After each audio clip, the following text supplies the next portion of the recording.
Hello and welcome to my channel. My name is Martine, and if you are new here, I do videos on Vedic astrology mainly, but also with some tropical insights, and I focus on both relationship and natal astrology. And if you like this video and you would like to see more content from me, please like, subscribe, hit the notifications bell to see when I will post a new video. And also, if you're interested in a personal consultation, I do consultations on a wide variety of topics. Please check out the video description. I will leave my contact information there. Thank you. So once again, before I get into the video, can I just quickly remind you to please continue to watch the ads, as many as the ads as you can tolerate mentally, in order to support my channel for free. And also, the next sign that I will be covering in this series is the sign of Scorpio, because like I mentioned in the beginning, I have extracted a different sign basically out of a bag of ruffles. And so the next sign that I'm going to be covering in this series of transits for 2022 is Scorpio, okay? And before I get into the video, of course, I'm going to start as usual with an introduction, with some disclaimers. So starting with the disclaimers, can I just remind you that you can use this for both the moon sign and the ascendant sign in your natal chart. More specifically, if your moon sign is at a lower degree in any sign than your ascendant, you might actually get more accurate results by listening to the moon sign interpretations. And okay, that was one disclaimer. Another disclaimer is please bear in mind that once again, in order to get the actual positions for the planets through signs, you have to calculate the charts considering your geographical coordinates. If you're interested in learning how to get more charts for free, I suggest that you check out my video description, any video description. I have given there towards the end information on how to use astro.com to get some charts for free. And also, if you're interested in the transits list, there is a generalized transits list that astro.com uses on its main page. I think it's called Ephemerides, like something 1,000 years ephemerides. Those are literally lists of transits, but of course, the placements will vary depending on geographical location. So this is important to bear in mind because the dates that I have given are estimative. So, for instance, Saturn may enter Aquarius a few days later for you, depending on your geographical location. Okay, but I will generally mention, planet-specific transits. So I'll be saying, like, for Saturn, we have these aspects, so then you know that it applies for Saturn's transit for a particular sign. Okay, so you can check that for your own locations. Okay. Another kind of, small disclaimer, in connection with what I have mentioned so far, Rahu, or the North Node, will actually enter Aries on around April 3rd. Again, of course, it varies depending on your location.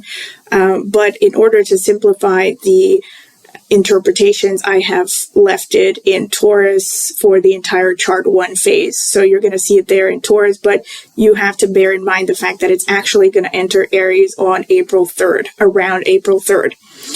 Okay. And also another disclaimer is please bear in mind that these are general interpretations. I'm only going to look at, Saturn, Jupiter, a little bit of Pluto, Rahu, Ketu, which are the North Node and South Node of the Moon, respectively. But in order to get more accurate personalized results, you would be advised to get a personal consultation, or at the very least take into account the fact that these are generalized readings. So there are a lot of factors in a natal chart or in a horoscope that might overpower them. Okay. So take what I'm about to say with a grain of salt. That's what I'm saying. Okay. Okay, so that's pretty much with the disclaimers. Another final thing that I'm going to add is the way that I have structured the video is that I have divided the year into 3 parts, chart 1, chart 2, chart 3, based on the sign placements of Jupiter and Saturn. you're going to be seeing the charts on the screen, and I have also marked the different aspects that Saturn makes with gray, the aspects of Jupiter with yellow, the aspects of Rahu with pink. I haven't marked the aspects of Ketu because they're always exactly opposite the aspects of Rahu, but I will mention them in the interpretations. So yeah, this is pretty much all the introduction, so let me get straight into it. Okay, so the chart 1 phase started on around January 1st and will last until April 22nd, 2022. This is for when Jupiter will be in Aquarius and Saturn will be in Capricorn. The main focus here is still going to be the 6th house of daily habits, health, jobs, and small pets or house pets. And it's also the house of enemies, okay? So you will definitely be focused on changing your habits, developing new routines, being healthier, more disciplined, and your health will improve basically in direct proportion to your discipline and how dedicated you are to working through your health problems. So for instance, if you do have a health problem, then following all of the recommendations that the doctor gives you will lead to solving these problems. Basically, Saturn wants to help during this time as long as you do your part. You do your side of the job and Saturn will clear things out when it comes to health problems and also when it comes to enemies or potential issues at the workplace as well. Also, with regards to your pets. Okay, there could also be arguments with your partner, or you might actually end up seeing your partner as an enemy during this time. That's another thing that could happen. There could be arguments, okay?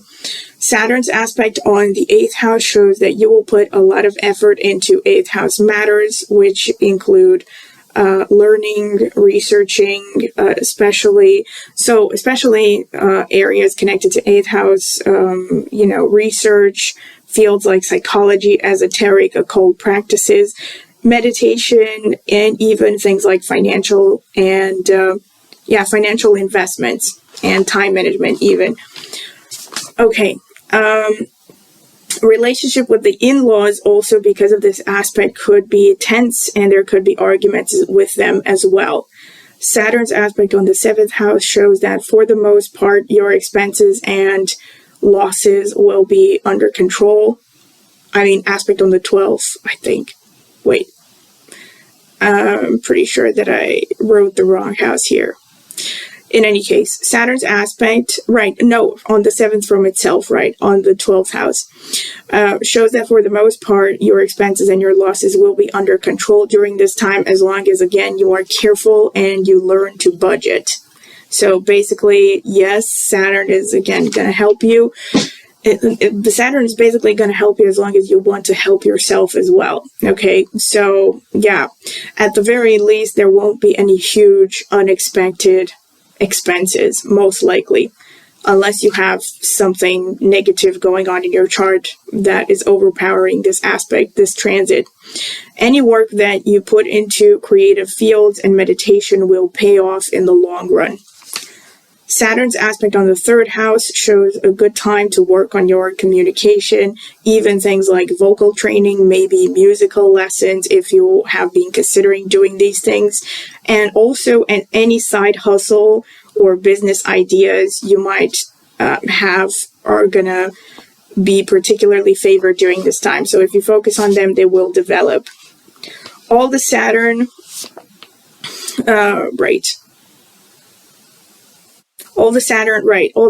aspect interpretations will also stand for the chart 3 phase, but I'm also going to mention that when I get to the chart 3 phase.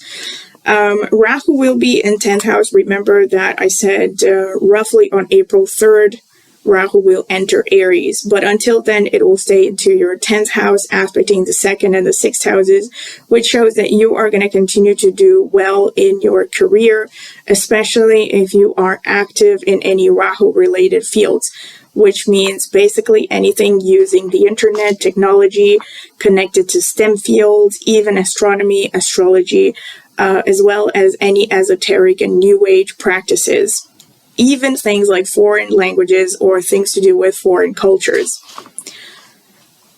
Jupiter in the 7th, especially ruling the 5th, shows that this is a good time to meet someone new, start a new relationship, especially if you also have love marriage aspects in your natal chart, and especially if you're going under the Jupiter Mahadasha or Antardasha. On a negative side, if you are married, in-laws could interfere with the relationship between you and your spouse, or in your business ventures or business partnerships. This is a good time to start a business, maybe including your spouse, so together with your spouse. Okay, Jupiter's aspect on the 1st shows that you will maintain an optimistic view on life, and your faith in yourself and life will be generally quite high. You will feel a strong desire to express yourself creatively. Jupiter's aspect on the 11th shows good gains financially, good relations with your network circle, and elder siblings. Jupiter and Saturn's aspect on the 3rd shows that you will have a strong drive to focus on side hustles, communication, and creative pursuits, and that you are likely to be successful in all you undertake during this time. This is a good time to lay the foundation of things that will bring fruits in the long term. Ketu in the 4th house in Scorpio, aspecting the water houses until around April 3rd, will keep your intuition especially sharp, and you might find that you may even dream up solutions to questions and problems which were bothering you. And I would suggest that you enjoy this while it lasts, because after that, Rahu will enter Aries and will stay in Aries for the rest of the year. This is a great time also for you to meditate or to go into mind programming techniques like the Silva method for better results in any area of life. Okay, so this is pretty much what I could say for the chart 1 phase. The chart 2 phase, when Saturn will be in Aquarius and Jupiter will be in Pisces. So Saturn in the 7th house shows that this is a good time, again, to start a long-term relationship or to meet someone that could become a potential long-term partner. This could also be true, of course, for business partnerships.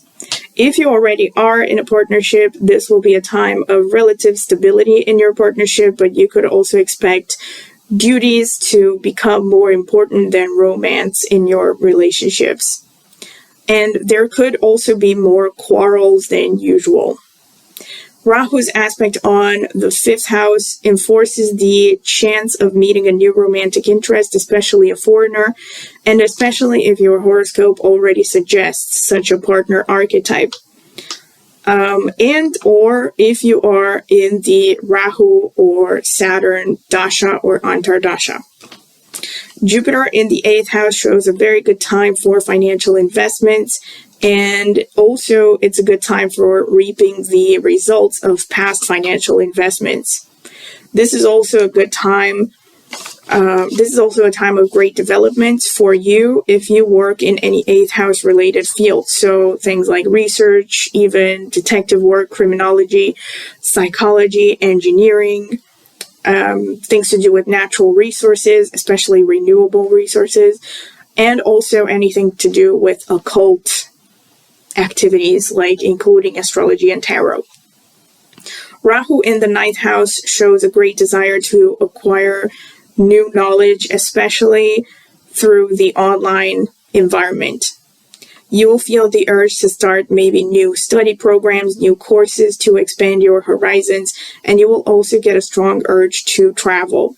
Since Rahu co-rules the 7th house, you could travel together with your partner, or you might even meet a new partner while on a long distance or long-term travel, and or during a study program. Jupiter's aspect on the 12th house shows losses and expenses will be toned down for the most part.